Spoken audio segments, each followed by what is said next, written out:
Hi everybody, it's great to be back here again. Tomorrow it's Friday, Parashat Lech. Just yesterday a friend of mine came and said, Moshe, Lech, I'm coming. I want to walk the land with you together where the portion of the week takes place. And he came here to visit. We literally went out here in the mountains and we were just taken away by the beautiful landscape of where Abraham and Sarah walked thousands of years ago. Well, I'm inviting you all back to come and see this for yourself when Corona is over and the gates of Israel will reopen. Everyone's excited this week's elections. I just want to say thank you, Donald Trump. You've been a great president for the state of Israel, and we have to be thankful and pay tribute to you for what you've done for Israel. And I don't even have to explain. Everyone knows what he's done for Israel. Of course, God, at the end of the day, puts kings in power, takes kings down, and everything is for the process of the world's redemption, which God will bring his light and love to humanity. And we have to realize at the end of the day, the picture. These are elections. People are going wild, and it's important to be involved and to do what you can. And the way we see things to try to help, further, further the things in the world, promote things in the world where we believe in that. We believe through our faith in God. But at the end of the day, God is the master of the universe, and he makes his decisions. So that's number one. And I want to show you how this week's portion is so connected to this whole to elections. There's always a hint to what's going on in the portion. And it says, we open up Genesis 14 and talks about the war of the 4 kings against the 5 kings, that there was a leadership of the 4 kings in the world, and for 12 years, and then afterwards they decided to rebel. And at the 14th year of their rebellion, there was this war where the nephew of Abraham was taken captive, Lot. And Abraham goes to battle and he rescues his nephew from that battle. Well, if we look in chapter 14, verse 17, it says something like this. It says, Vayetzei melech Sdom likrato. The king of Sdom, who was one of those kings that benefited from the war where Abraham saved his nephew, he also saved Sdom and the 5 kings. So he comes out, and after Abraham comes from from striking those kings, El Emek Shaveh, he comes out to a valley called Emek Shaveh, who Emek HaMelech. Right, it's called the valley. Shaveh literally means the valley that was a flat valley. The valley was usually flat, but very clean. And it says it was the valley of the king. Now I want to, first I'm going to read the Targum Yonatan ben Uzziah. What does he say? He says, when Nefak Malka de Sdom, the king of Sdom, comes out, Lekadmute, after Batal Detav Machayat Kidal Omer, after Abraham struck Kidal Omer, Biyat Malchayad, and the other kings with him. And then it says, Lemesha comes out to the valley, Mifana, this valley that was a very clean valley. And what does he say? Hu Beit Reisa de Malka. It is the valley of Reisa de Malka. Now I thought here, there are hints to think what's going on. What is Reisa de Malka? What does race sound like? A race, right? It sounds like obviously, presidents that are running for kingship, right? Reisa de Malka literally means the race of kings, right? But here, what is referring to Reisa de Malka? That's a little play on words, but in reality, the word res, which is a race, surely comes from this word. It's the same word. Why? Rashi talks about, and he explains, that what is Reisa de Malka? He says, Beit ris echad shu shloshim kanim. It's 30 kanim. Now, kanim it's a certain measurement. Reisa de Malka is a measurement of a king. What are these measurements all about? Just explain quickly. It's basically that Rashi goes on to say that the king was playing there. Rashi didn't explain what kind of games they were doing there. But in reality, other commentaries explain very carefully what was being done in the valley. They would race their horses there. And these horses would have horse races in order to test their horses. And they needed a clean valley. That's why this valley was very, very clean and flat, in order to allow for these horse races. Rashi goes on to say that the valley, and this is very, very, very powerful. Rashi goes on to say, he says, Emek shuju kol umot, all the nations of the world came together.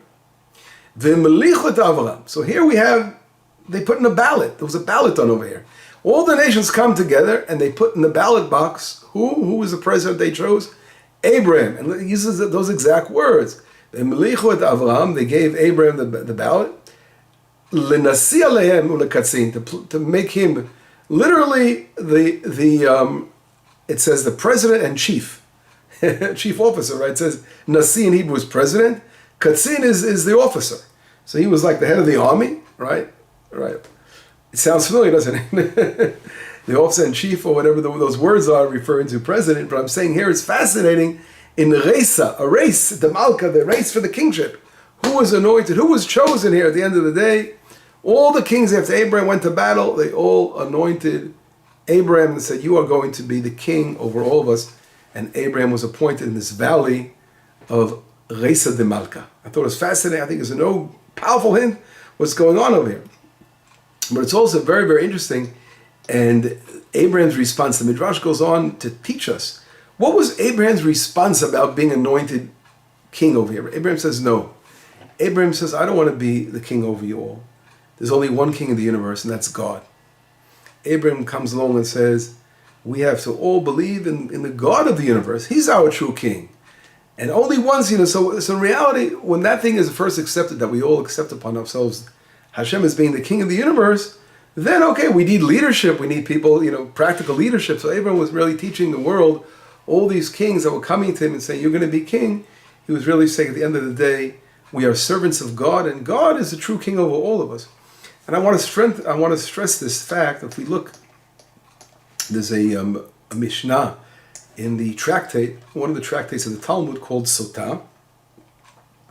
And in the Mishnah brings down, a very famous event that takes place. We know after the sabbatical year is over, we have something called Aquil, where the king of Israel comes together.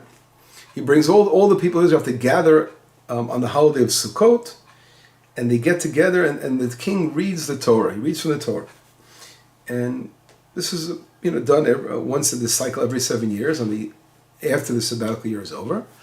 And the Mishnah talks about what portions does the king have to read when he's reading the Torah for the people of Israel. So he begins from the book of Deuteronomy. He reads from the beginning, and then it talks about other portions he reads. And some of the portions he reads are Shema Yisrael. He has to read the portion, if we're familiar, of Ve'et Chanan. We read Bat Shema Yisrael, Hashem Elokeinu, Hashem Echad. The Lord is one, right? Everyone's saying Shema Yisrael. We're all familiar. That is read by the king. He also reads another portion of Shema, which is mentioned in Parashat Aquil.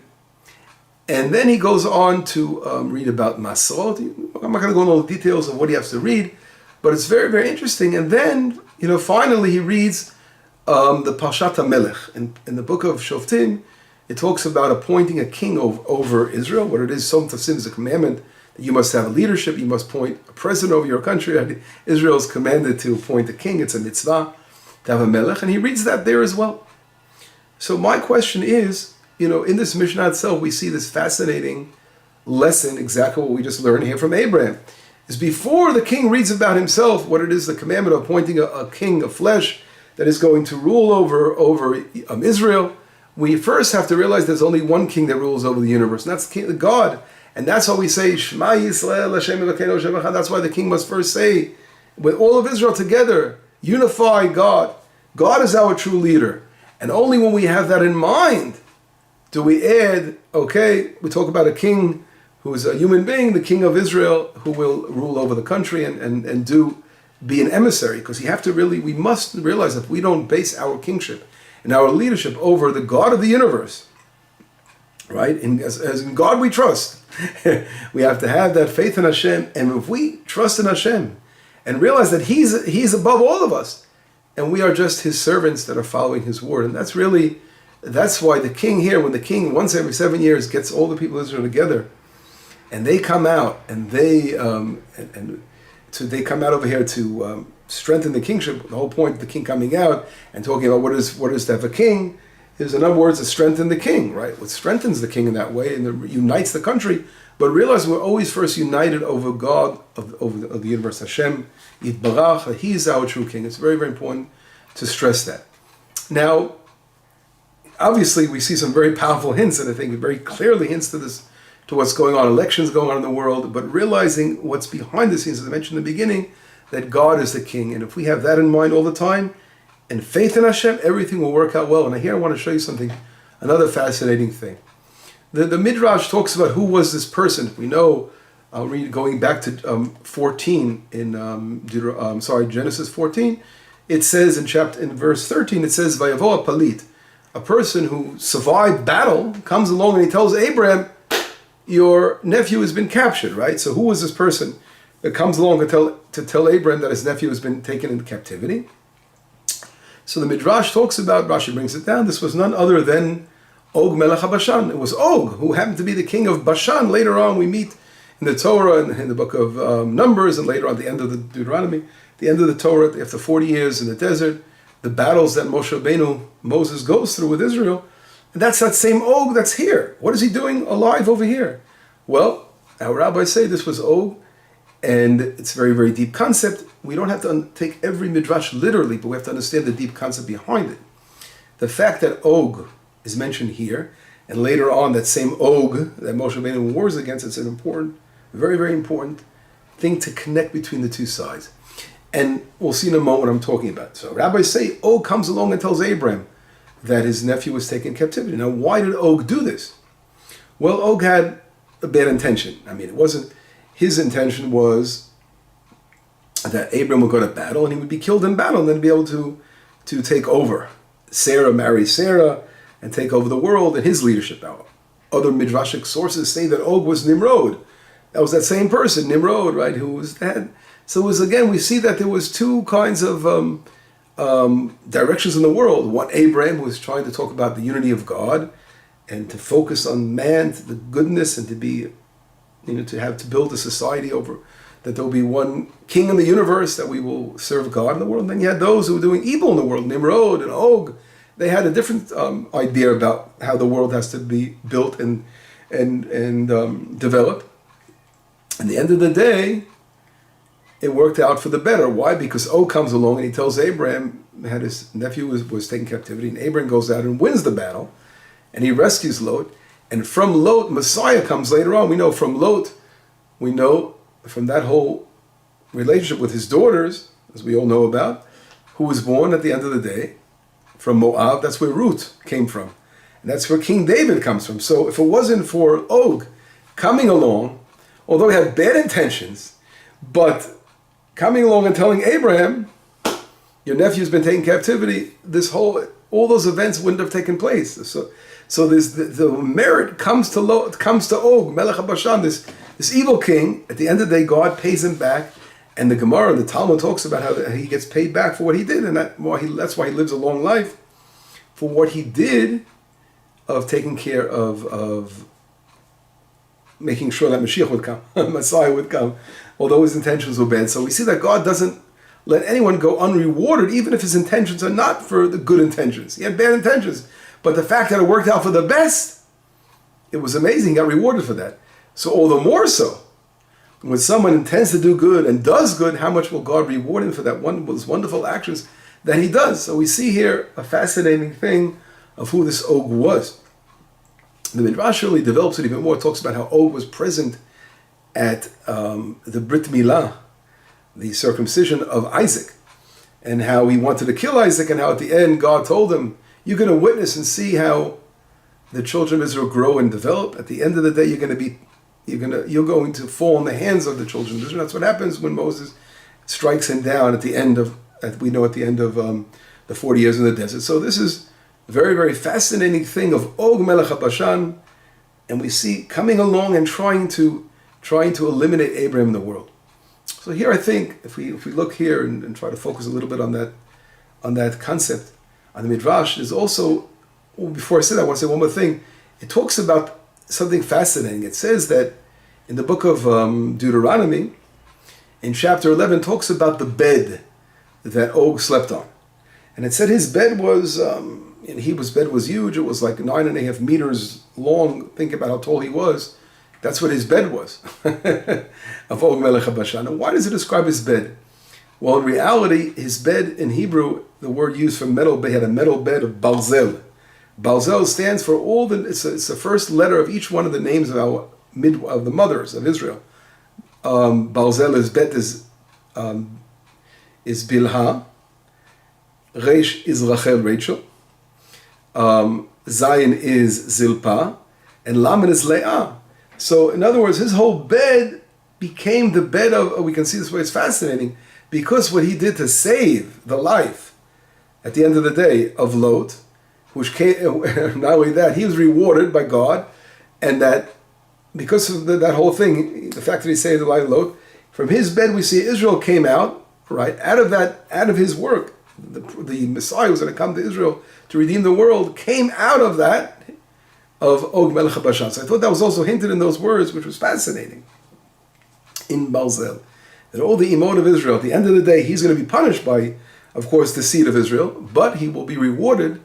Again, he was rewarded for that long life that he had because of the fact that something good came out of his actions. And that's something, again, I just want to show for another angle we have to pay attention to strongly. But anyway, to summarize this whole concept of that we see over here, it says at the end of Deuteronomy, we see that Moshe Rabbeinu was afraid. It didn't say he was afraid of Sichon. When he went to battle against Sichon, he wasn't afraid, and that was the brother of Og. But when he went to battle against Og, he feared.